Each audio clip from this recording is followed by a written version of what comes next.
Big boss Marathi season 6 अगदी शेवटच्या टप्प्यावर आले आहे.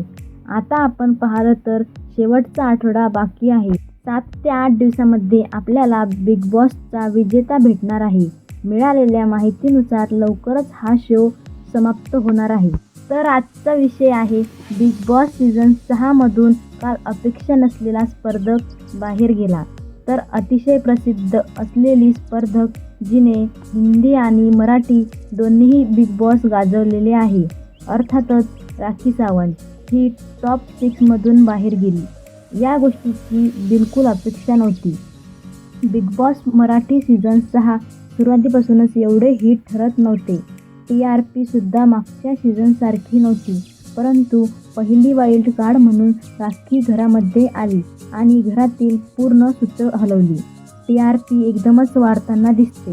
खरं पाहिलं तर राखी सावंतने बिग बॉसच्या या सीझनला तारलं. तिने धिंगाणा केला, तिने राडे केले, तिने सर्वच केले, परंतु तिने संपूर्ण घर चालवत ठेवले. ती आल्यानंतर एक एपिसोड बोर गेला नाही. पण तरीसुद्धा big boss Marathi season 6 top 6 मधून ती बाहेर गेली. नक्कीच हा निर्णय बऱ्याच जणांना आवडला नाही. भरपूर जण नाराजी व्यक्त करताना दिसताय. तिच्या जागी दीपाली सय्यद जावी अशी भरपूर जणांची इच्छा होती. तरी तुम्हाला काय वाटते? राखीचे घराबाहेर जाणे योग्य आहे की नाही? कमेंट करून नक्की सांगा आणि सबस्क्राईब करा. धन्यवाद.